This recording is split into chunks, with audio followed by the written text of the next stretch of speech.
योहान शुभ वर्तमान 19वा अध्याय वचन 23 आणि 24. शिपायाने येशूला वधस्तंभावर खेळल्यानंतर त्याचे कपडे घेतले आणि एका एका शिपायाला एक एक वाटा असे 4 वाटे केले. त्याने अंगरखाही घेतला व त्या अंगरखाला शिवण नसून ते वरपासून खालपर्यंत सबंध विणलेला होता. ते एकमेकांना म्हणाले, हा आपण फाडू नये तर कोणाला मिळेल ते चिठ्ठ्या टाकून बघावे.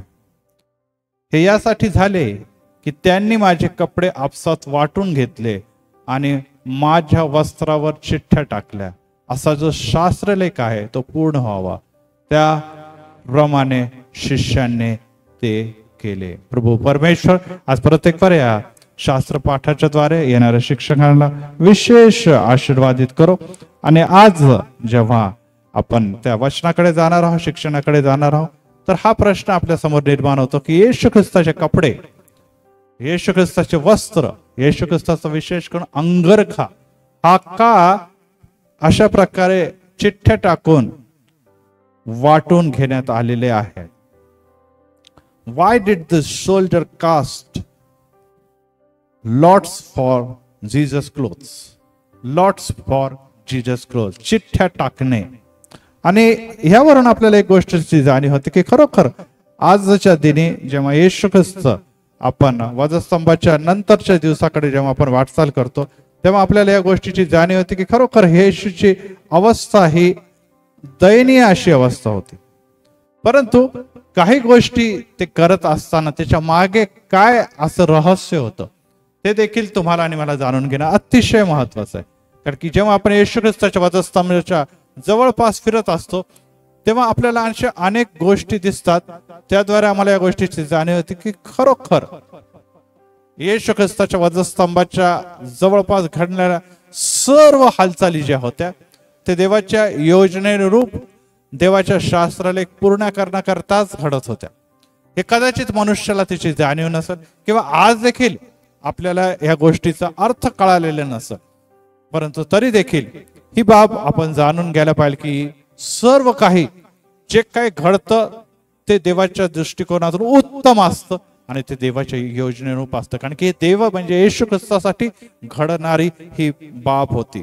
खरं तर बघितलं गेलं तर आपल्याला दिसतं की सैनिकांनी किंवा या शिपायांनी या चिठ्ठ्या टाकणं ह्या दुःख सणाच्या या समयामध्ये एक फारच मार्मिक आणि एक अतिशय दुःखद असा प्रसंग आहे.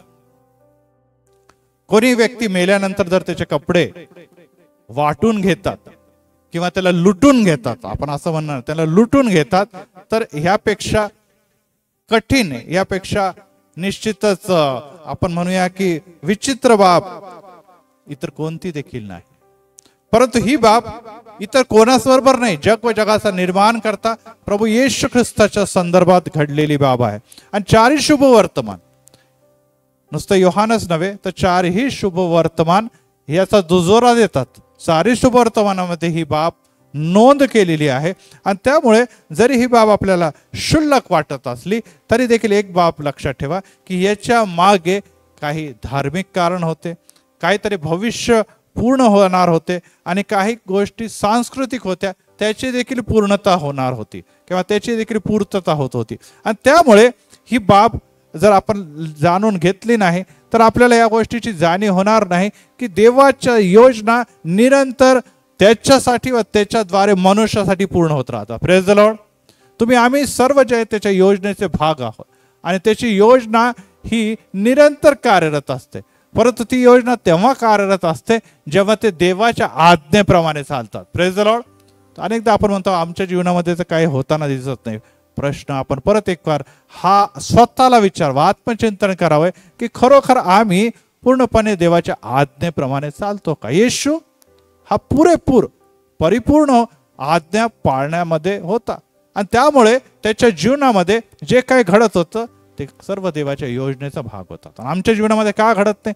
कारण की आपण कधी कधी आज्ञा पाळतो पण कधी कधी आपल्यामध्ये आज्ञा पालन दिसून येत नाही आणि त्यामुळे मग आपण आपल्या जीवनामध्ये जगातल्या योजना पूर्ण होताना दिसतात देवाच्या योजनेपासून भरकटले जातो. आणि त्यामुळे आपल्याला ही बाब लक्षात ठेवायला की हे चिठ्ठ्या टाकणं कितीतरी चितू आणि अपमानाची बाब होती. खरं बघितलं तर जुन्या काळामध्ये जर आपण बघितलं तर जेव्हा युद्ध होत असे तेव्हा युद्ध झाल्यानंतर जो पराभूत होणारे लोक असतात किंवा पराभूत होणारं सैन्य असेल त्यांची लुटालूट होते. कारण की जो विजेता आहे तो त्यांना मारत असत, त्यांचे हत्यार, त्यांचे सोनं दागिने, इतकंच नव्हे तर आपण जुन्या काळात बघितलं त्यांच्या स्त्रिया दासी ह्यांना देखील ते लुटून घेऊन जात असे आणि ते परस्परात वाटून घेत असे. आज देखील रोमन सैनिक त्या जुन्या काळामध्येच होते आणि त्यांच्या काळामध्ये ही परंपरा होती की जे काही या वधस्तंभावर किंवा शिक्षेसाठी किंवा अशा प्रकारचे दोषी होते त्यांची मालमत्ता जप्त करण्यात यावी. आज देखील आपल्याला माहिती आहे की अनेकदा ज्यांना दंड होतो, ज्यांना गुन्हेगार होतात, त्यांचे मालमत्ता जप्त करण्याची प्रक्रिया आज देखील आपण आपल्या संविधानामध्ये किंवा राष्ट्रामध्ये बघत असतो. आणि त्या समय आपल्याला असं दिसतं की येशूच्या जेव्हा मालमत्तेचा लुटण्याचा प्रश्न निर्माण झाला, जेव्हा येशूची मालमत्ता यांनी आपल्याकडे करून घ्यायचा प्रयत्न केला तर त्याची काहीच मालमत्ता नव्हती. राजाचा राजा, प्रभूंचा प्रभू, त्याच्या डोक्यावर देखील लिहिलेलं होतं की यहुद्यांचा राजा प्रभू नासरेतकर प्रभू येशू ख्रिस्त. परंतु मालमत्ता काय तर नुसते इनमिन त्याचे वस्त्र आणि एक अंगरखा, त्याशिवाय काही देखील त्याच्याकडे नव्हतं. न त्याला डोकं टेकायला जागा होती, न त्याला राहायला काही व्यवस्था होती, न एक जागेला कुठे तो खात पित असं, आणि कशाच प्रकारच्या त्याच्या मालमत्ता नव्हता. थोडंफार पैसा त्याचा संग्रही असे, तो देखील पैसा अनेक वेळेस कमी पडताना आपल्याला दिसतो. आणि अशा प्रकारे राजांचा राजा प्रभूची अवस्था होती. आणि आज देखील जेव्हा इतर सर्व जे उजवीकडचे डावीकडचे अपराधी आहे त्याच्याकडून काहीतरी मिळालं असेल तेव्हा येशूकडे ते बघतात, तेव्हा त्यांना काहीच नाही. ते वचनामध्ये लिहिलेलं आहे की त्यांनी त्याचे वस्त्र जे आहे ते एकमेकांना वस्त्र जे आहे त्याचे 4 वाटे केले आणि एकमेकांना मिळून घेतले 4 जणांनी. ओजस फोटो. आणि त्यामध्ये आपल्याला हे दिसतं की हे सर्व बघत असताना आपल्याला या गोष्टीची जाणीव होते की प्रभूकडे काय होतं.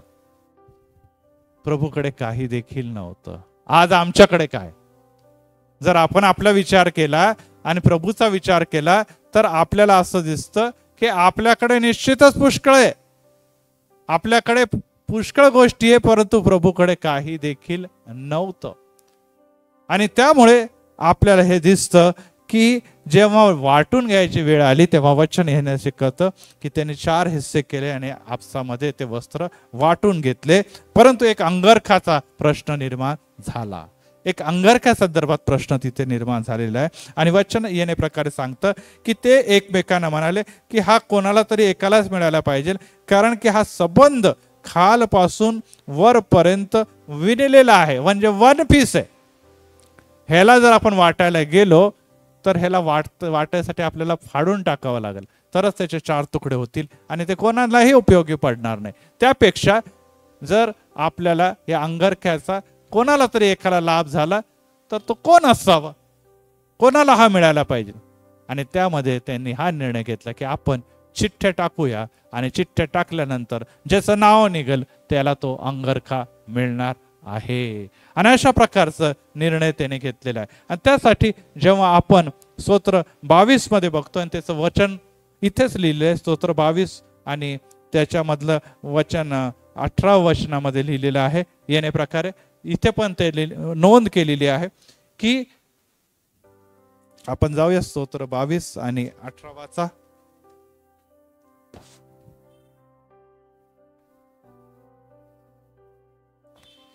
ते माझी वस्त्रे आपापसात वाटून घेतात आणि माझ्या झग्यावर चिठ्ठ्या टाकतात. दाविदाचं स्तोत्र आहे.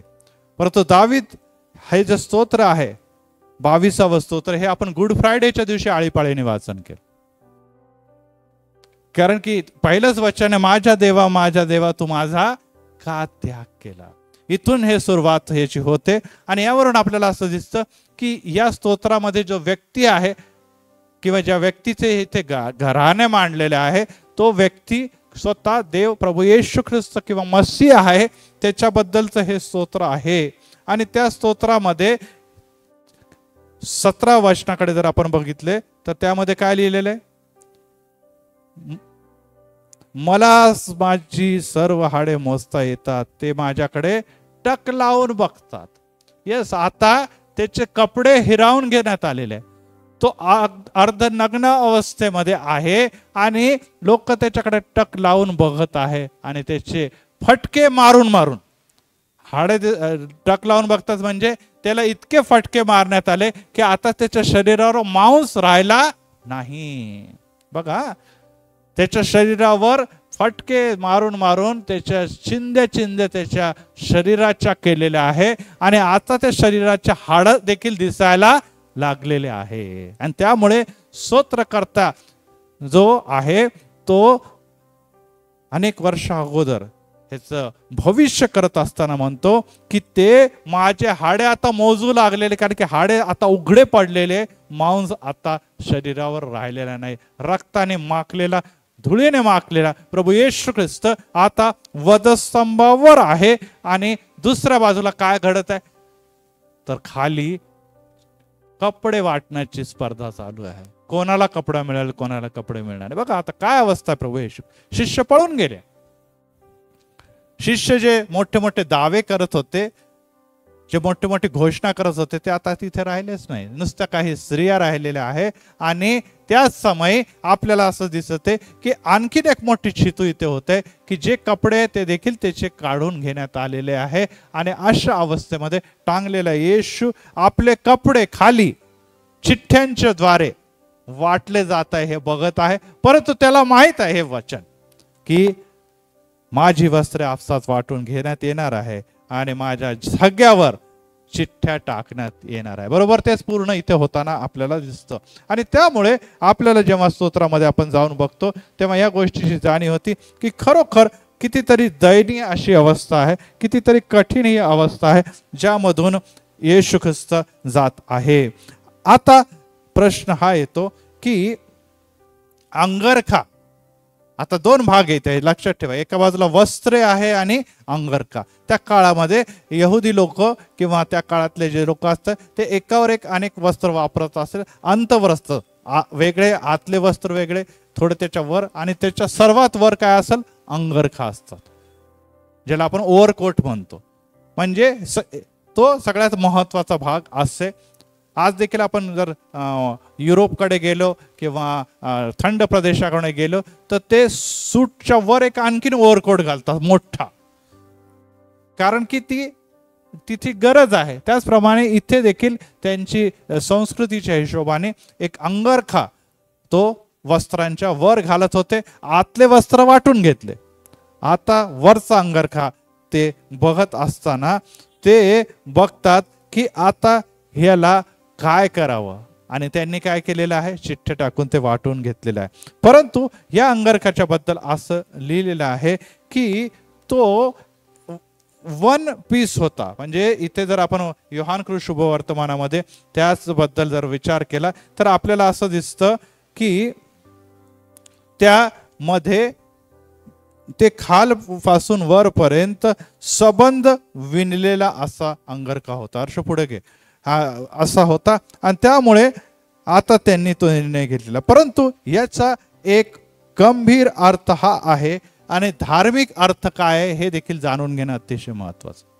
आणि त्यासाठी आपल्याला जुन्या करारामध्ये जावं लागल आणि निर्गम याचा 28वा अध्याय यामधून आपल्याला वचन वाचावं. निर्गम 28 31 आणि 32 दोन वचन यामधून आपल्याला कळल की अंगरखा जो वन पीस होता किंवा अखंड होता त्याच्याबद्दल लिहिलेलं आहे. निर्गम वचन अध्याय 28 31 आणि 32 मध्ये एपोदा बरोबर घालायचा झगा हा संपूर्ण निळ्या रंगाचा असावा. यस, आणि त्याच्या मधोमध एक छिद्र असेल, भोग होतं, त्याच्यामधून डोकं घाललं, त्या व्यक्तीचं घाललं जात असे. पुढे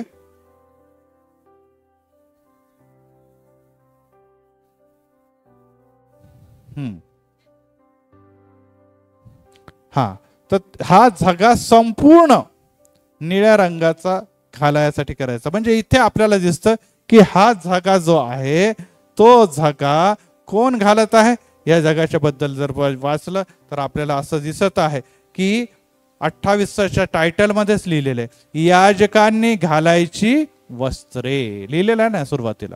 म्हणजे हा जो महायाजक होता त्या महायाजकाचा घालायचा हा झगा होता. आणि या झगाला आपण काय म्हणतो की ह्याची कशी आपण म्हणूया की सिलाई असेल किंवा कशा प्रकारे शिवला जात असेल तर त्याच्यामध्ये एकच भोग होतं ज्याच्यातून डोकं बाहेर केलं आणि तो संपूर्ण झगा सिंगल पीस असे. आणि त्याचा वापर महायाजक मोशेच्या काळामध्ये किंवा नियमशास्त्रामध्ये करत होता. आणि त्याद्वारे आपल्याला असं दिसतं की प्रभू येशू ख्रिस्ताने हा झगा घातलेला होता. याचा अर्थ इब्रिकरास पत्र याचा 4 अध्यायामध्ये आणखी स्पष्ट संत पाऊल करतो. इब्रिकरास पत्र याचा अध्याय 4 आणि 14 आणि 16 वचनामध्ये संत पाऊल आणखीन त्याला स्पष्ट करत काय म्हणतो बघूया. इब्रिकरास पत्र 4 अध्याय आणि 14 ते 16 वाचतो मी. तर मग आकाशातून पार गेलेला देवाचा पुत्र येशू हा थोर प्रमुख याजक आपल्याला आहे. आपण तो पत्कर केलेला आहे. तो दृढ राहू कारण आपल्या सर्वांना दुर्बळता विषयी त्याला सहानुभूती वाटत नाही असा आपला प्रमुख याजक नाही. तर तो सर्व प्रकारे आपल्याला पारखलेला असा होता तरी तो निष्पाप राहिला. तर मग आपल्यावर दया व्हावी आणि ऐनवेळी सहाय्यासाठी कृपा मिळावी म्हणून आपण धैर्याने त्याच्या कृपासनाजवळ जाऊया. इथे परत एकदा लिहिलंय प्रभू येशू कोण होता. प्रमुख याजक होता. येशू ख्रिस्त कोण होता बोला. प्रमुख याजक होता.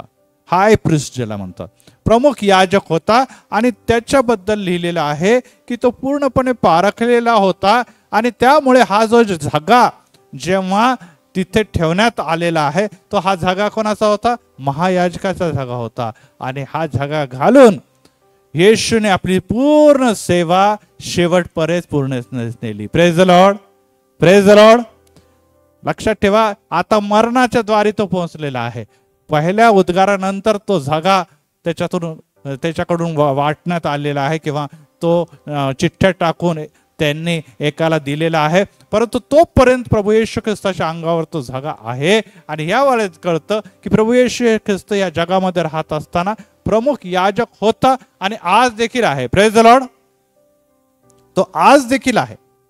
आणि त्यामुळे आपल्याला ही बाब जाणून घ्यायला पाहिजे की ही जी योजना परमेश्वराची होती ती ही होती की त्याला निश्चितच शास्त्रलेखाची पूर्णता व्हावी की हा झगा महायाजकापासून काढून घेतला गेलेला आहे आणि त्याच्या चिठ्ठ्या टाकून वाटून देण्यात आलेला आहे. लक्की जो होता त्याला लक्की विनर ज्याला म्हणतो त्याच्या हाती तो झगा पडलेला आहे. लहानपणी देखील आपण बघतो की मारियाने देखील अनेकदा प्रभू येशू ख्रिस्तासाठी झगे शिवलेले आहे. याचा उल्लेख पवित्र शास्त्रामध्ये आहे. हा झगा कोणी शिवलेला आहे आपल्याला माहित नाही. कदाचित मारियाने शिवला असेल. परंतु कसाही असो परंतु हा झगा एक विशिष्ट झगा होता. आणि त्याबद्दल त्यांना निश्चितच बघत असताना जाणीव झाली की या जगाला फाडता कामा नये तर ह्याचा सन्मानाने कोणा तरी एकाला त्याचा उपयोग व्हावा आणि तो त्यांनी वाटून घेतलेला आहे. आणि अशा प्रकारे नियमशास्त्र आणि शास्त्रलेखाची काय झालेली पूर्णता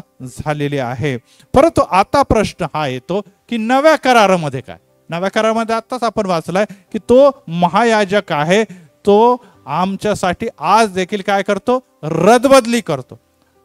आणि रदबदली करत असताना तुमच्या आणि माझ्यासाठी तो आज देखील पित्यासमोर जातो. जेव्हा जेव्हा आपण आपले पाप कबूल करतो तो देव विश्वासनीय न्यायी आहे. तेव्हा प्रभू येशू ख्रिस्त जो महायाजक आहे त्या वाटीमध्ये येशू आपलं स्वतःच रक्त निर्दोष रक्त घेऊन पित्यास म्हणतो पित्या बघ ह्या रक्ताच्या द्वारे हे रक्ताच्या मोलाच्या द्वारे हा विकत खंडणी देऊन विकत घेतलेला माझा पुत्र कन्या आहे. तो प्रायश्चित करत आहे.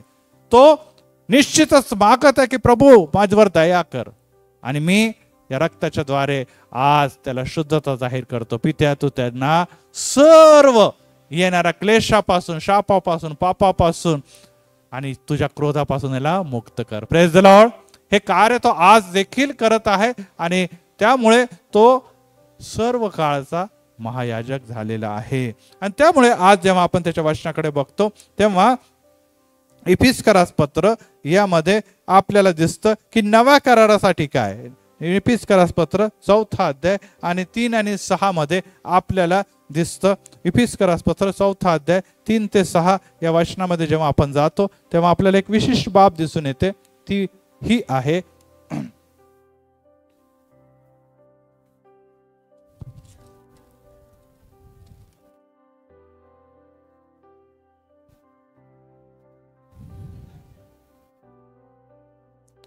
आशा अशी एकच आहे,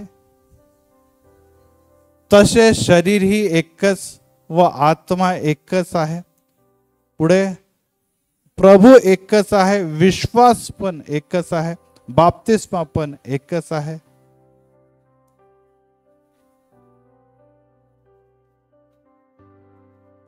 सर्वांवर आणि सर्वांमधून सर्वांसाठी असलेला देव जो सर्वांचा पिता तोही एकच आहे. बाप्तिस्मा पण एकच आहे. अनेक जण आम्हाला अनेकदा म्हणतात की पाळक साहेब माझा इकडे बाप्तिस्मा झाला, माझा बुडून बाप्तिस्मा झाला. जर पिता पुत्र आणि पवित्र आत्म्याच्या नावाने तुमचा कुठेही बाप्तिस्मा झालाय तर परत बाप्तिस्मा घेण्याची गरज नाही. हा, जर इतर कोणते बाप्तिस्मे झाले असतील तर तुम्हाला आपण परत एक वार त्याकडे प्रवृत्त व्हावं असं प्रेरित करू शकतो. परंतु जर पिता पुत्र आणि पवित्र आत्म्याच्या द्वारे आपला कुठेही बाप्तिस्मा झाला तर पवित्र शास्त्र काय शिकवतं की बाप्तिस्मा एकदाच होतो, वारंवार बाप्तिस्मा करण्याची गरज नाही. परंतु इथे एकच एकच एकच 7 वेळेस आलेला आहे. किती वेळेस आलेला आहे? 7 वेळेस. आणि यावरून एकच बाब आपल्याला कळते की नव्या करारामध्ये देखील एकच म्हणजे ऐक्यताबद्दल सांगितलेलं आहे. एकच आहे म्हणजे कशाबद्दल सांगितलेलं आहे? ऐक्यताबद्दल लावलेलं आहे. आणि येशूचं शरीर तुमच्या आणि माझ्यासाठी कशासाठी मोडलं गेलेलं आहे की तुम्ही या सर्व गोष्टी ज्या आता वाचलेल्या आहे, काय काय, शरीर, आत्मा, विश्वास, बाप्तिस्मा, पिता, आशा, ही सर्व एक आहे. त्याचप्रमाणे हा जसा अंगरखा एक परिपूर्ण होता, एकच होता आणि काय होता? परिपूर्ण होता. त्याचप्रमाणे या सर्व गोष्टी देखील ज्या मी आता वाचलेल्या आहे त्या देखील एकच आहे आणि परिपूर्ण आहे. त्याला विभागता येणार नाही. अंगरखा ज्या प्रकारे फाडण्यात आला नाही त्याप्रमाणे तुम्ही देखील नव्या करारामध्ये ही बाब लक्षात ठेवा की ह्या याजकाचा अंगरखा जर विभागण्यात आला नाही तर याजकाचं ही जर सर्व काही सेवा कार्य ते देखील आपल्याला विभागता येणार नाही. आणि ही बाब तुम्ही आणि मी लक्षात ठेवायला पाहिजे की चर्च हे अविभाज्य आहे. देवाची सेवा ही अविभाज्य आहे. देवाचा विश्वास हा अविभाज्य आहे. बाप्तिस्मा देखील एक आहे आणि पित्याला देखील आपण विभागू शकत नाही. पिता, पुत्र आणि पवित्र आत्मा एकच आहे. ह्या गोष्टीची जाणीव ठेवण्यासाठी ह्या अंगरख्याला काय केलेलं आहे? नव्या कराराच्या हिशोबाने फाडण्यात आलं नाही, तोडण्यात आलं नाही, कारण की तो एकच म्हणजे ज्याला 1 पीस होता. आणि त्यामुळे ही बाब नव्या करारामध्ये दिसते. आणि जुन्या करारामध्ये हे दिसतं की निश्चितच या सर्व गोष्टी कोणाच्याकडे असतात? महायाजकाच्याकडे असतात. आणि तो जागा प्रभू येशूने घातला. परंतु आता हा प्रश्न निर्माण होतो की चिठ्ठ्या, आता चिठ्ठ्याच्याकडे जेव्हा आपण बघतो तेव्हा ही बाब कोणती गोष्ट प्रदर्शित करते? जेव्हा आपण चिठ्ठ्यांच्याकडे जातो की आपल्याला ही बाब लक्षात येते की चिठ्ठी जी असते ती आपण फार खालच्या दर्जामध्ये बघतो. आणि आपल्याकडे आता पवित्र शास्त्रामध्ये पुढचा जो विषय मी त्यावरच घेणार आहे. परंतु चिठ्ठ्यांच्या बद्दल आपण सांगितलं ते मनुष्याला जेव्हा कन्फ्युजन होतं आणि निर्णय घेणं त्यांना कठीण होतं त्या समय त्या चिठ्ठ्यांचा उपयोग करतात. जुन्या काळापासून अनेकदा या चिठ्ठ्यांचा वापर पवित्र शास्त्रामध्ये आहे. ते रविवारी आपण बघणार आहोत. परंतु एकच बाब लक्षात ठेवा, चिठ्ठ्या हे महान थोर व्यक्तींसाठी करत नाही. असं कधी होत नाही की चला बाबा 3 लोक आहे आणि आम्हाला पंतप्रधान निवडायचं असेल चिठ्ठ्या टाका. ह्याच्यापैकी ज्याचं नाव येईल तो पंतप्रधान होऊन जाईल, असं नाही. मोठ्या लेवलवर, टॉप लेवलवर किंवा राजाला निवड किंवा मोठ्या गोष्टी चिठ्ठ्या हे नाही करत नाही. आपण म्हणतो जसं जुगार खेळणं, सट्टा खेळणं, चिठ्ठ्या, ह्या गोष्टी या खालच्या दर्जाच्या गोष्टीवर चिठ्ठ्या केल्या जातात, जरी पवित्र शास्त्रामध्ये उल्लेख केलेला आहे. परंतु हा मानवीय विचार आहे. एक लक्षात ठेवा, हा मानवीय विचार आहे, निवडीचा मानवीय प्रकार आहे, हा निश्चितच दैवीय प्रकार नाही. परंतु तरी देखील हे येशूसाठी का घडण्यात आलेलं आहे? कारण की ती गोष्ट जी शास्त्रलेखमध्ये स्तोत्र 22 मध्ये लिहिली त्याचा उपयोग व्हावा. परंतु फिलिप्पीकरास पत्र यामध्ये परत एक वार ही येशूच्या बद्दल का घडलेली आहे. फिलिप्पीकरास पत्र 2 अध्यायामध्ये आपल्याला दिसून येत आहे की वचन 6 ते 8 मध्ये लिहिलेले आहे की तो देवाच्या स्वरूपाचा असूनही देवाच्या बरोबरीचं त्यांना असणं लाभ मानले नाही, तर त्याने स्वतःला रिक्त केले, म्हणजे मनुष्याचा प्रतिरूप होऊन दासाचं स्वरूप धारण केले. यस, तो जेव्हा या जगामध्ये आलेला आहे आणि जगामध्ये वावरत होता आणि आता वधस्तंभावर गेलेला आहे आणि त्याची चित्तवृत्ती ज्याबद्दल हे लेखन केलेलं आहे संत पौलाने, तर तो म्हणतो की त्याने आपल्याला इतकं खाली, इतकं नम्र, इतकं लीन आणि इतक्या कठीण अवस्थेमध्ये आणलेलं आहे की त्यावरून आपल्याला दिसतं की तो जो आहे त्याच्याबद्दल जे विचार या प्रकारे आहे की त्याने दासाचं स्वरूप धारण केलं आणि मरण, तेही वधस्तंभाचं मरण सोसलं. कोणाचं मरण सोसलं बोला? कोणतं मरण? आणि त्याच्या उजवीकडे आणि डावीकडे कोण होते? अपराधी होते. म्हणजे अपराध्याचं मरण, वधस्तंभाचं मरण म्हणजे हा मोठा कट्टर गुन्हेगारालाच ते वधस्तंभ देत असेल, अशा मरण प्रभू येशू ख्रिस्ताने तुमच्या आणि माझ्यासाठी सहन केलं. आणि तरीही आज्ञा पालन करून त्याने स्वतःला लीन म्हणजे रिक्त केलं. हे कोणाची इच्छा होती? देवाची इच्छा. का होती? कारण की जे आम्ही पडलेले, दुबळे, टाकलेले लोक आहे त्यांच्यासाठी काय व्हावं? तारणाचा मार्ग, मुक्तीचा मार्ग खुला व्हावा. आणि पुढे असं लिहिलेलं आहे, त्यामुळे देवाने त्याला अतिउच्च केलेलं आहे. हो प्रियांनो, परमेश्वराचे वचन येशूने वारंवार शिकवलेलं आहे, लीन, नम्र ते धन्य, कारण की ते देवाला पाहतील. देवाचं राज्य असल्याचंच आहे. आणि यामुळे जर तुम्ही दीन आणि नम्र होत आहे किंवा तुमची अवस्था खरोखर दयनीय आहे तर घाबरू नका. देवाच्या वचनाचं आज्ञा पालन करत असताना निश्चितच तुम्हाला आणि मला काय करायचं आहे? या लीनते नम्रतेला घाबरायचं नाही, परंतु ही गोष्ट बघायची की लीनता नम्रता बाळगत असताना आम्हाला येशूमध्ये टिकून राहणं गरजेचं आहे. अनेकदा येशूच्या मागे चालत असताना, अनेकदा येशूच्या आज्ञा पालन करत असताना तुमचं माझं नुकसान होतं. तुम्हाला आणि मला अनेकदा काही गोष्टीमध्ये लाभ व्हायच्या जागे नुकसान सहन करावं लागतं.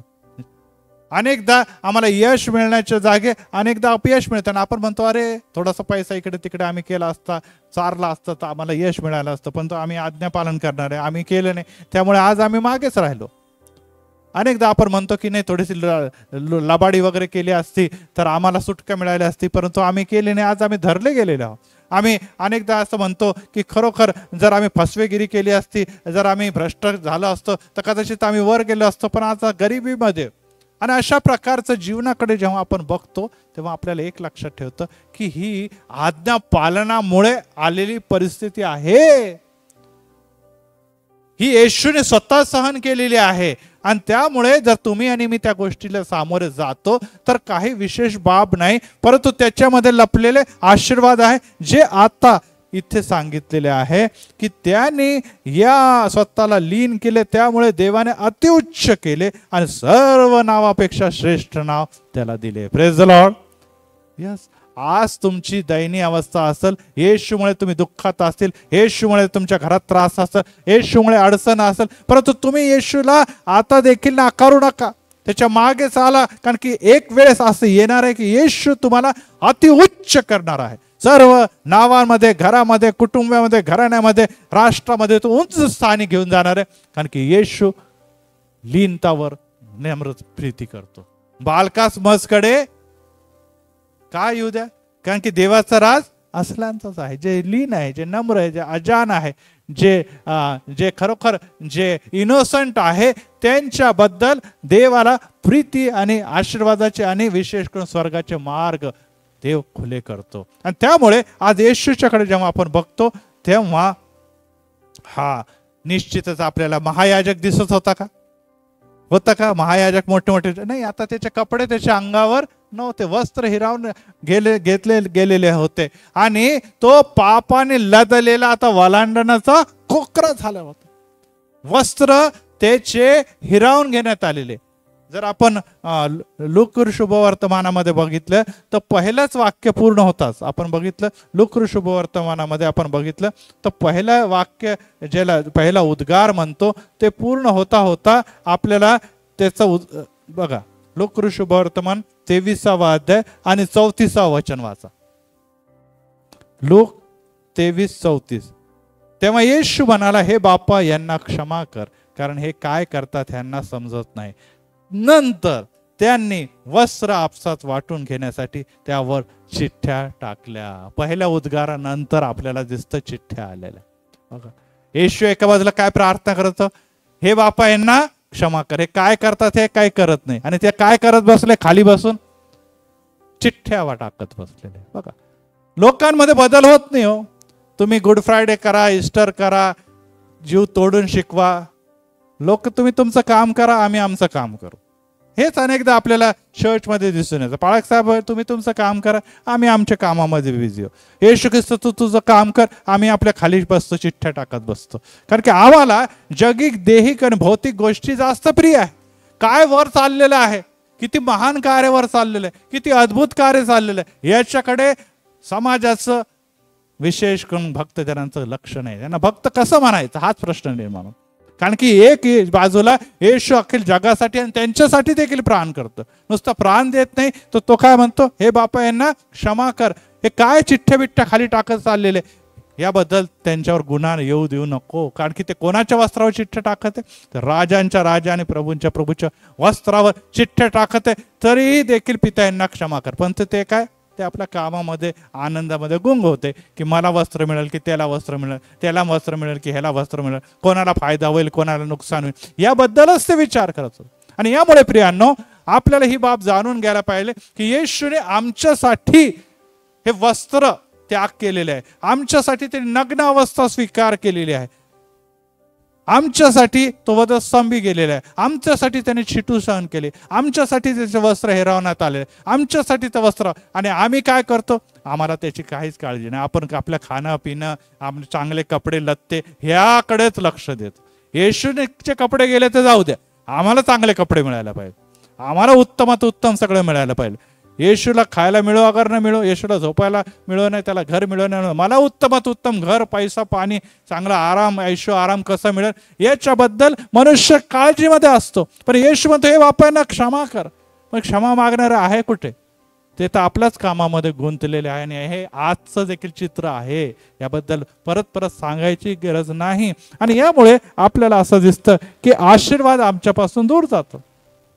आता त्याचे कापडे काढून टाकलेले आहे. हो प्रियानो, आपली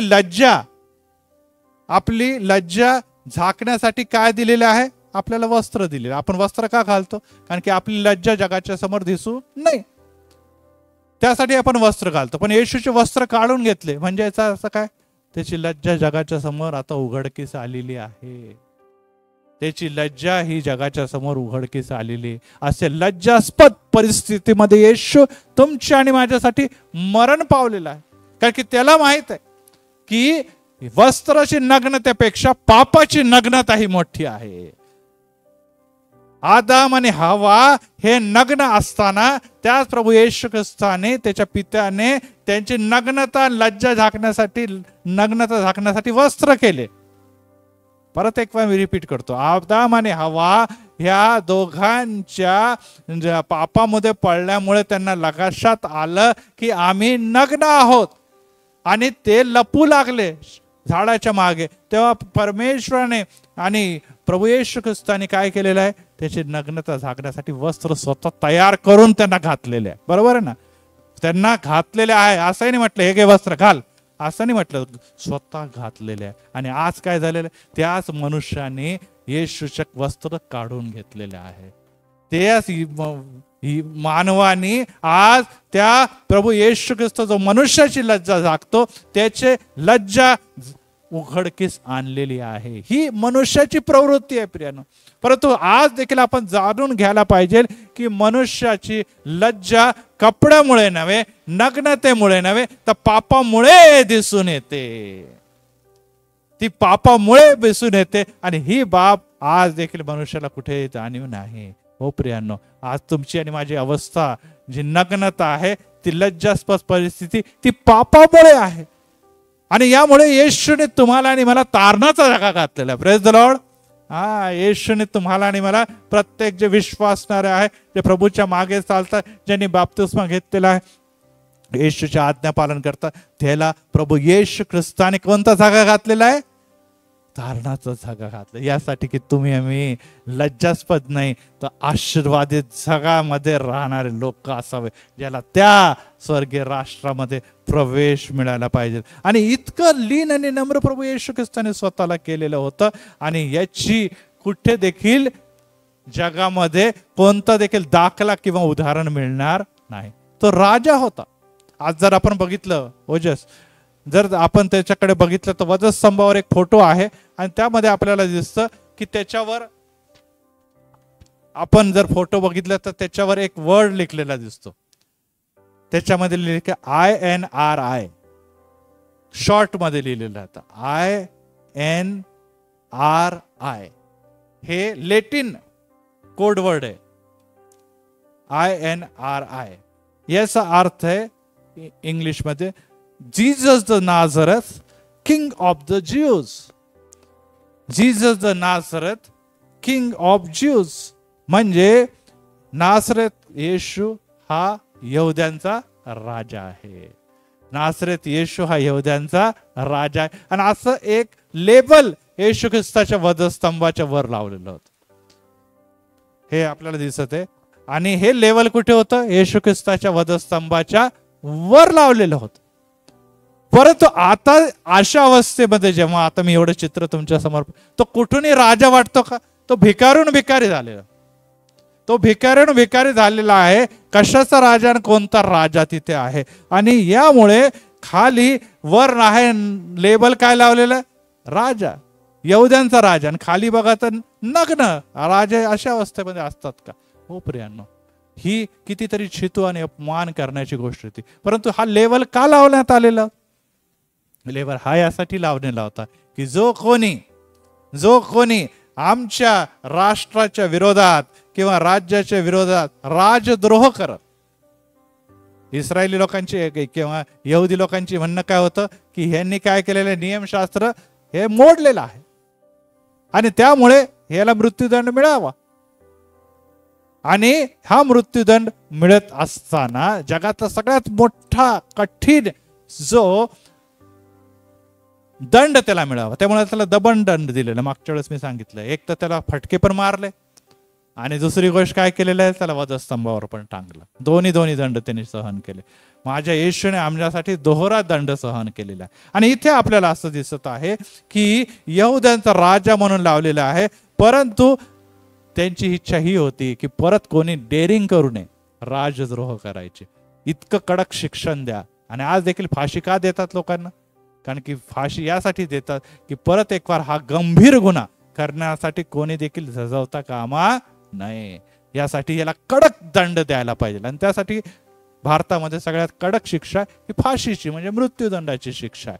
त्याचप्रमाणे याला छळून मारायचं म्हणजे कोणाची हिंमतच होणार नाही परत एक बार राजद्रोह करायची, राज्याच्या विरोधात उभा राहायची. त्यासाठी प्रभू येशू ख्रिस्ताला राजद्रोही म्हणून किंवा नियमशास्त्र मोडणारा, भत्सना करणारा व्यक्ती म्हणून त्या वधस्तंभावर टाकलेला होता. आणि या चित्राच्याकडे जर आपण बघितलं तर आपल्याला हे दिसून येत आहे की रक्ताने माखलेला, शरीराने घायल झालेला, ज्याचे हाडं दिसत आहे, आत्ताच आपण वाचलेले, त्याच्याकडे बघून आपल्याला निश्चितच वाटेल की हा पराभूत झालेला मनुष्य आहे, हारलेला मनुष्य आहे. आता ह्याच्यामध्ये काही देखील नाही. आणि इथे एक गोष्ट आपल्याला दिसते की कलस्सीकरास पत्र 2 अध्याय आणि 15 वचन. कलस्सीकरास संत पाऊल काय म्हणतो बघूया. कलस्सीकरास पत्र याचा 2रा अध्याय आणि 15व्या वचनामध्ये संत पाऊल एक सुंदर असं स्टेटमेंट देतो.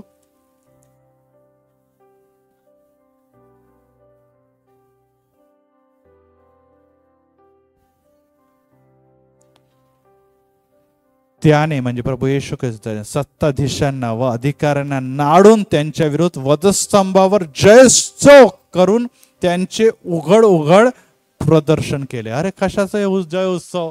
आपण कोणी जय उत्सव म्हणणार आहे काय? काय मोठं वधस्तंभावर अशा प्रकारे प्रभू येशू ख्रिस्त आहे, त्याला कोण जय उत्सव म्हणणार? परंतु इथे लिहिलेलं आहे की त्यांनी अधिकाऱ्यांच्या विरुद्ध सत्ताधाऱ्यांच्या विरुद्ध जय उत्सव केलेला आहे. हो प्रियांनो, आज आपल्याला दिसत आहे की पृथ्वीवरचे शासक म्हणजे कोण होते? यहुदी लोक, शास्त्री परुषी आणि रोमन यांनी दोघांनी त्याला वधस्तंभावर टांगलेला आहे. आणि निश्चितच टांगत असताना तो मरणाच्या पायरीपर्यंत पोहोचलेला आहे. त्याला भरपूर मार, फटके, अपमान कोणी दिलेला आहे? जगाचं शासन. दुसरा जगाचा अधिपती दुसरा जो आहे तो कोण आहे? सैतान आहे. व त्याचे सर्व दूत यांनी देखील पूर्णपणे त्याला येशू ख्रिस्ताला ठेचण्याचा प्रयत्न केलेला. आणि थोड्या समयासाठी ते विजयी पण झालेले, कारण की तो मरण पावलेला आहे. आणि मेल्यानंतर त्यांना वाटलं की आपला काय झालेला आहे? विजय झालेला. कोणाला वाटलं? रोमन लोकांना वाटलं मेलेला आहे, चला दंड पूर्ण झालेला आहे. इथे आपल्याला यहुदी शास्त्री परुषींना वाटलं अरे आमच्या विरोधात येतो काय, आमचे नियमशास्त्र मोडतो काय, तुला दंड गुन्हे सगळ्यांच्या समोर उघड आम्ही शासन करत मारलेलं आहे. आता यापुढे कोणी देखील अशा प्रकारे नियमशास्त्र तोडणार नाही. सैतानाला वाटलं की आता हा जो मसीह आहे, जो प्रभू आहे, ज्याची जग वाट बघत होतो, त्याला आम्ही संपवलेला आहे. परंतु 3ऱ्या दिवशी कबर उघडलेली आहे. Praise the Lord. 3ऱ्या दिवशी कबर लोटलेली आहे आणि प्रभू येशू ख्रिस्त परत जिवंत झालेला आहे. Praise the Lord. आणि त्यावरून आम्हाला हे कळतं की प्रभू येशू ख्रिस्ताने आता विजय उत्सव साजरा केलेला आहे. Praise the Lord. अधिकाऱ्यांच्या विरुद्ध आणि शासनाच्या विरुद्ध आता जर विजय उत्सव साजरा केलाय. का केलाय? कारण की त्यांनी मरणावर विजय प्राप्त केलेला आहे. Praise the Lord. आणि याद्वारे त्यांनी काही क्षणासाठी ते आनंद करत असतील, काही क्षणासाठी त्यांना वाटलं की आता आम्ही जिंकलो, परंतु नाही. 3ऱ्या दिवशी प्रभू येशू ख्रिस्त त्या कबरेतून जिवंत बाहेर पडला, म्हणजे मृत्यूला पराभूत होऊन तो बाहेर पडलेला आहे. आणि त्याद्वारे आता सैतान याला ठेचण्यात आलेला आहे. आणि यहुदी लोक आणि रोमी सत्तेला कळालेला आहे की हा मनुष्य नव्हता, हा देवाचा पुत्र होता. खरोखर हा देवाचा पुत्र होता. Praise the Lord. Praise the Lord. आणि अशा प्रकारे या विजयाच्या द्वारे या नग्न अवस्थेमध्ये येशूला आज मोठा विजय प्राप्त झाला. परंतु तो नुसतं येशूला विजय प्राप्त झाला नाही प्रिया. येशूला जे अनुसरतात, येशूला जे पांघरतात, येशूला जे निश्चितच त्याच्या मागे चालतात, त्या सर्वांना येशूने तो विजय दिलेला आहे. Praise the Lord.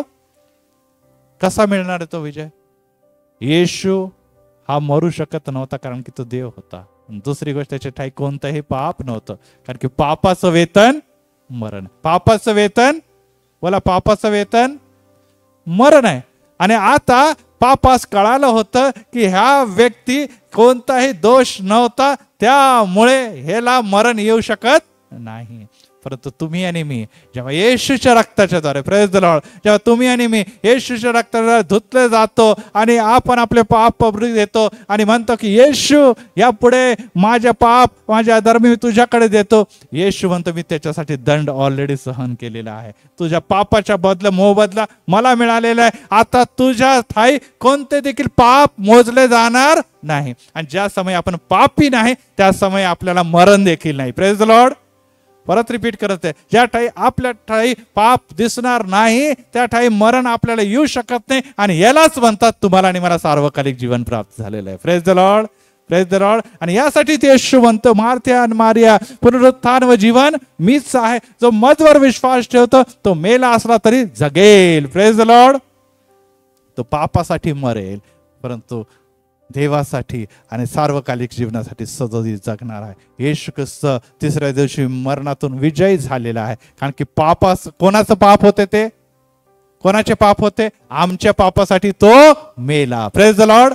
आणि जर तो मेला तर आता आम्हाला विश्वासणाऱ्याला मरण नाही. एका पापासाठी दोनदा, एका शिक्षेसाठी दोनदा मरण नाही. आलं लक्षात तुम्हाला? एक पाप, एक गुन्ह्यासाठी दोन दंड नाही. आमच्या गुन्ह्याचा दंड प्रभू येशू ख्रिस्ताने सहन केल्यामुळे आता आम्हाला मरण नाही, तर आम्हाला जीवन आणि युगानुगाचं सार्वकालिक जीवन आहे. आणि यासाठी ही बाब आता लक्षात ठेवा की तुम्ही आणि मी, आम्ही आता विजयी असे लोक झालेले आहोत. आणि याद्वारे आम्हाला एक गोष्ट दिसते की येशू जरी नग्नतेमध्ये, येशू जरी अपमानामध्ये तिथे वधस्तंभावर टाकलेला होता, परंतु जेव्हा तिसऱ्या दिवशी तो उठलेला आहे तेव्हा त्याला एक नवीन वस्त्र आणि एक नवीन शरीर प्राप्त झालेलं आहे. Praise the Lord, praise the Lord. जेव्हा तुम्ही पाप आणि अधर्मासाठी मरत आहात तेव्हा तुम्हाला आणि मला एक तारलेलं शरीर प्राप्त होतं. Praise the Lord. त्याच्यावर सैतानाचा अधिकार नाही, त्याच्यावर मरणाचा अधिकार नाही, त्याच्याकडे विजय आहे. आणि तो सैतानाला ठेचतो, सैतानाला घालवतं, कारण की येशूचं रक्त, येशूचं सामर्थ्य त्याच्या ठाई उतरून येतं. आणि ही बाब जाणून घेणं अतिशय महत्वाचं आहे. एका बाजूला सैनिक खाली बसलेले खाण्यापिण्याचा विचार करत आहे. मला कसं वस्त्र मिळतील आणि मी घरी काय घेऊन जाणार, माझ्या बायकोला दाखवणार, बघा मी आज हे केलेलं आहे, एवढं मोठं पराक्रम केलेला आहे, बघा हे हे हे मला लूट मिळालेली आहे. आणि ते आपल्या मजेमध्ये, आनंदामध्ये व्यक्त आहे.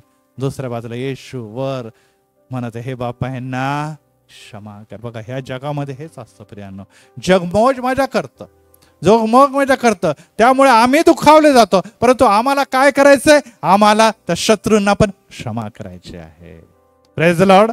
त्यांनी येशूला मारलं, येशूचे वस्त्र काढून घेतले, चिट्ट्या टाकून अंगारका वाटून घेतलेला आहे. परंतु आज येशू ओरडत असताना त्या पहिल्या उद्गारामध्ये त्यांना क्षमाशीलतेची प्रार्थना करतात. आणि त्यासाठी तुम्ही आणि मी क्षमेची प्रार्थना करणं अतिशय गरजेचं आहे. आणि त्यामुळे धनात, जगातल्या पैसे, जगातले धन, जगाचे वस्त्र, जगातलं घर, याच्या मागे जे लागतात, निश्चितच देव म्हणतो ते जे लागेल ते मी झोपेतही पुरवतो. आधी माझे वचन तुम्हामध्ये आणि मी तुम्हामध्ये, माझी वचन जर तुमच्यामध्ये असेल तर तुम्ही जे काही मागाल मी तुम्हाला देईन. तस येशू गुप्तदर्शी पित्याला आमच्या, आपण त्याच्या बरोबर राहत असताना काय करतो? आपण जग व जगातल्या गोष्टीसाठी स्वतःला वाहून घेतो, त्याच्या मागे निरंतर आपण चालतो. आणि परिणाम काय होतो? परिणाम हा होतो की आपण निश्चितच येशूच्या त्या आशीर्वादापासून दूर जातो. शेवटला मुद्दा घेतो आणि मग संपवतो. येशूच्या चिठ्ठ्या टाकण्याच्या द्वारे एक महान गोष्ट घडली, आणि ती गोष्ट म्हणजे देवाची योजना पूर्ण झालेली आहे. Praise the Lord, praise the Lord. एकच गोष्ट लक्षात ठेवा, येशूच्या वधस्तंभ आणि येशूच्या जवळपास देवाची प्रत्येक योजना पूर्ण होते. येशूने आपलं जीवन पित्याच्या आज्ञेमध्ये पित्याच्या योजनेनं चालला, त्यामुळे त्याच्या सगळ्या योजना पूर्ण झाल्या. आज आम्हाला स्वतःला विचारायला पाहिजे की आमच्याबद्दल देवाची योजना आहे तरी काय? आमच्याबद्दल देवाची योजना आहे तरी काय? आणि जोपर्यंत तुम्हाला आणि मला जगण्याचं उद्दिष्ट कळत नाही, जोपर्यंत आम्हाला आपल्या जीवनाचा उद्दिष्टाचा मार्ग सापडत नाही, तोपर्यंत आपलं जीवन जे आहे ते विस्कळीत असणार. ते वारा समान कधी इकडे कधी तिकडे कधी इकडे जाणार आहे. तोपर्यंत तुम्ही इकडे तिकडे भरकरत राहणार. परंतु जेव्हा तुम्हाला आणि मला आपल्या जगण्याचं उद्दिष्ट कळतं की प्रभूने मला या जगामध्ये कोणतं काम घेतलेलं आहे, तोपर्यंत तुम्ही आशीर्वादित ठरणार आहे. जसं आपल्याला एक नोकरी दिली, नोकरी दिल्याबरोबर काय आपण नुसतं बसतो पगार घेतो का? नाही. ऑफिसर येतो आणि आपल्याला सांगतो की बाबा ही तुझी नोकरी आहे, तू क्लर्क आहे, हे ऑफिसचं काम करायचं, तू इंजिनियर आहे, ह्या गोष्टी तुला करायला लागेल, तू डॉक्टर आहे, तुला ह्या नर्सेसला सांभाळावं लागेल, पेशंटला सांभाळ. जगामध्ये टीचर आहे, तुला ह्या विद्यार्थीला शिकवावं लागेल, ड्रायव्हर आहे, तुला ह्या गाडी चालवावं लागेल. प्रत्येकाला काम आहे. असं फुकट आहे का काही? जगातल्या कामामध्ये तुम्हाला जर तुमची नेमणूक केली तर तुम्हाला जबाबदारी काय आहे हा अधिकारी कळवतो. आणि आज तुम्ही आणि मी जर पित्याच्या द्वारे नेमलेले, वेगळे केलेले लोक आहोत आणि आम्हाला काहीच माहित नाही आम्ही काय करायचं, तर ह्याबद्दल आपण गांभीर्याने विचार करणं अतिशय गरजेचं आहे. कारण की येशू ख्रिस्तांच्या जीवनामध्ये पित्याची इच्छा सदोदित पूर्ण होताना दिसली. आणि आज देखील त्या वधस्तंभावर येशू ख्रिस्त जाण्याच्या अगोदर गेत्सेमने बागेमध्ये म्हणतो, प्रभू झाल्यास हा प्याला माझपासून टळून जाऊ दे, परंतु माझी नव्हे तर तुझी इच्छा पूर्ण होते. आपण देखील इथे हेच म्हणतो की प्रभू तुझी इच्छा माझ्या जीवनामध्ये पूर्ण हो, परंतु कोणती इच्छा हे आपण अनेकदा जाणून घेत नाही. त्यामुळे आम्हाला तुम्ही योग्य प्रकारे मागत नाही, योग्य प्रकारे वागत नाही, त्यामुळे तुम्हाला आणि मला मिळत नाही. आणि यासाठी हे जवळपास 1 महिना तो पुढचा संदेश आहे, ते हेच विषयाला घेऊन मी बोलणार आहे की देवाची योजना पवित्र आत्म्याच्या द्वारे तुम्हाला कशा प्रकारे कळू शकते. आणि जवळपास 6 ते 7 संदेश यामधील याचा पहिला भाग आज आहे. आणि पुष्कळ लोक नाही, मला अतिशय वाईट वाटतं, कारण की सुरुवात जर कळाली नाही तर मग पुढे कसं काय होणार मलाही नाही कळत. आणि मग त्यामुळे येशू ख्रिस्ताने जगामध्ये गोंधळ चाललेला आहे, जगावर त्याच्यावर अन्याय होत आहे, लोक शिष्य पळून गेलेले आहे, हाल चितू झालेले, सगळं काही होत आहे. चांगलं काय दिसत आहे का? काही चांगलं दिसत नाही. जवळचे शिष्य पळून गेलेले, शरीराचे हाल झालेले, मरणाच्या द्वाराचे तो आहे. बघितलं तर लोक हसत आहे, निंदा करत आहे, अपराधाच्या मध्ये तो टांगलेला आहे. आणि सगळ्या विपरीत गोष्टी घडत असताना पण पित्याची योजना पूर्ण होते. Praise the Lord. बघा, एक लक्षात ठेवा की तुम्हाला मला कोणतीही कशी विपरीत परिस्थिती आली, जर तुम्हाला माहित आहे की माझी योजना, माझ्या पित्याची योजना माझ्याबद्दल हे, तर आपण ते पूर्ण करणार. पण आपल्याला जेव्हा माहितच नाही आपल्याला काय करायचं, तर आपण नोकरी सोडून पळून जातो. म्हणतो काय माहित काय करायचं होतं, तो नुसतं मला ओरडतो, माहीतच नाही मला काम काय, सांगतच नाही काय काम आहे, तर मग मी कशाला काम करणार, तर मी नोकरी सोडून देतो. हो प्रियांनो, आज तुमची आणि माझी अवस्था त्या लोकांसारखी आहे ज्यांना काही देखील मार्ग सापडलेला नाही. आणि त्यामुळे प्रियांनो, ही बाब लक्षात ठेवण्यासाठी की येशूने प्रत्येक देवाची योजना आणि शास्त्रलेख पूर्ण करत असताना 6व्या उद्गारामध्ये ओरडून म्हटलं, पूर्ण झालेले आहे. Praise the Lord. काय म्हटलं तो? पूर्ण झालेले आहे. की कोणतीच गोष्ट अशी राहिली नाही की जी देवा तुम्हाला सांगितली आहे आणि माझ्याकडून पूर्ण झालेली नाही. हो प्रियांनो, आम्हाला देखील एक बाब लक्षात ठेवायला पाहिजे की आपल्या जीवनामध्ये देवाने आपल्याला जे काही दिलेलं आहे, ते योजना, जे कार्य, जी जबाबदारी, ती पूर्ण झालीच पाहिजे, तरच तुम्हाला त्याचं प्रतिफळ मिळणार आहे. आणि आज आपल्यामध्ये वाईटाची बाब ही आहे की आपल्याला काय करायचं अनेकांना त्याबद्दल माहित नाही. ह्या संदेशाकडे, संदेश मालिकेकडे आपण जरूर लक्ष ठेवूया. परंतु आपल्याला इथे दिसते की पूर्ण झाल्यानंतर येशू 7व्या उद्गारामध्ये म्हणतो, हे बाप्पा, मी माझा आत्मा तुझ्या हाती सोपतो. आणि त्यानंतर तो मरण पावला. हो प्रियांनो, आपला आत्मा आपण देवाच्या हाती सोपू शकण्यासारखी आपली पात्रता नाही, परंतु आपला आत्मा आपल्यामधून काढून घेतला जाणार. आपली धाव जेव्हा संपल, देव म्हणाल तुझे धाव संपलेले, आणि त्यानंतर आपला आत्मा आपल्या शरीरातून निघून जाणार, आपण मृतच दिसणार आहोत. परंतु प्रियांनो, त्या अगोदर आपलं सर्व काही कार्य आपण पूर्ण केलं किंवा नाही हे महत्वाचं आहे.